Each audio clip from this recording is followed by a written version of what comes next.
প্রতি মাসে লাখ লাখ টাকা বেতন সহ থাকার জায়গা এবং BMW সহ অন্যান্য দামি ব্র্যান্ডের গাড়ি ব্যবহার করতে পারে জনপ্রিয় সব উপদেষ্টারা। কি কি সুযোগ সুবিধা পাচ্ছে দেশের থেকে এই নতুন সরকারের তৈরি উপদেষ্টারা জানেন কি? চলুন জেনে নেওয়া যাক। নোবেল বিজয়ী অধ্যাপক ডক্টর মোহাম্মদ ইউনুসকে প্রধান উপদেষ্টা করে 17 সদস্যের অন্তর্বর্তীকালীন সরকার গঠিত হয়েছে। এই সরকারের প্রধান উপদেষ্টা ও অন্য সদস্যরা গত বৃহস্পতিবার রাতে শপথ গ্রহণ করে। পরে অন্তর্বর্তীকালীন সরকারের প্রধান উপদেষ্টা ডক্টর মোহাম্মদ ইউনুস বিভিন্ন মন্ত্রণালয় এবং বিভাগের দায়িত্ব বন্টন করে দিয়েছে তাদের মাঝে। তবে অনেকেরই কৌতূহল, এসব উপদেষ্টারা দায়িত্ব পালনকালে কি কি সুযোগ সুবিধা পাচ্ছে।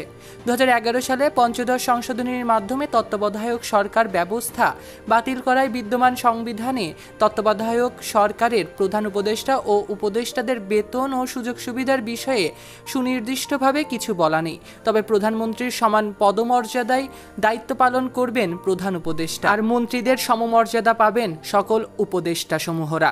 তবে দায়িত্ব পালন শেষ হলে তারা সরকার ছেড়ে যখন চলে যাবেন তখন সবাই সাধারণ নাগরিক হিসেবেই বিবেচিত হবে। এক্ষেত্রে একমাত্র প্রধান উপদেষ্টাকে আলাদাভাবে দেখা হবে। পরবর্তী 2 বছরে তিনি আবাসিক সুযোগ সুবিধা পাবেন। দ্য প্রাইম মিনিস্টার্স বিল 2016 অনুযায়ী বাংলাদেশের প্রধানমন্ত্রীর বেতন মাসে 1,15,000 টাকা। এছাড়াও তিনি মাসিক বাড়ি ভাড়া পান 1 লাখ টাকা, দৈনিক ভাতা পান 3,000 টাকা। বর্তমান প্রধান উপদেষ্টাও একই সুযোগ সুবিধা পাবে।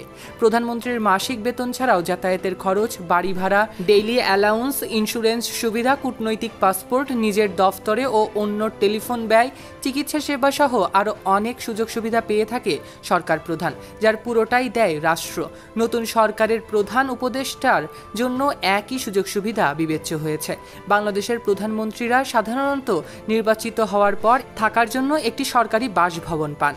এর সাজানো থেকে শুরু করে রক্ষণাবেক্ষণের যাবতীয় খরচ বহন করে সরকার। কেউ চাইলে নিজের বাড়িতে অথবা অন্য কোথাও বাড়ি ভাড়া নিয়েও থাকতে পারবেন। সেক্ষেত্রে সেই বাড়িও সরকারি টাকায় অত্যাধুনিক বিলাসবহুল করে সাজিয়ে দেওয়া হবে। বাড়ি ভাড়া বাবদ 1 লক্ষ টাকা মাসিক পেয়ে থাকে প্রধানমন্ত্রী।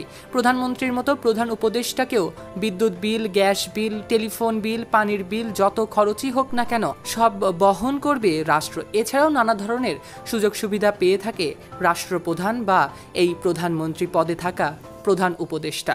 একইভাবে মন্ত্রিসভার একজন পূর্ণমন্ত্রীর সমান বেতন ভাতা ও আনুষঙ্গিক সুযোগ সুবিধা পাবেন তত্ত্বাবধায়ক সরকারের একজন উপদেষ্টা। মিনিস্টার্স বিল 2016 অনুযায়ী একজন মন্ত্রী বেতন পান 1,05,000 টাকা। মন্ত্রী, প্রতিমন্ত্রী ও উপমন্ত্রী কাউকেই তাদের বেতনের জন্য কোনো কর পরিশোধ করতে হয় না। সেক্ষেত্রে একজন উপদেষ্টাকেও রাষ্ট্র একইভাবে সুযোগ সুবিধা দেবেন। এই মাসিক বেতন ছাড়াও সরকারি নিয়ম অনুযায়ী একজন মন্ত্রী দৈনিক ভাতা বাবদ পান 2,000 টাকা, নিয়ামক ভাতা পান মাসে 10,000 টাকা, মোবাইল ফোন কেনার জন্য পাবে 75,000 টাকা করে। সরকারি খরচে সার্বক্ষণিক গাড়ি পাবেন। ঢাকার বাহিরে অফিসিয়াল ট্যুরের জন্য অতিরিক্ত একটি জিপ গাড়ি পাবেন, যার যাবতীয় খরচ বহন করবে সরকার। উপদেষ্টারাও এই সুযোগ সুবিধাগুলো পাবেন। উপদেষ্টারা সরকারি খরচে রেল ভ্রমণ, বিদেশ ভ্রমণের খরচ পাবেন।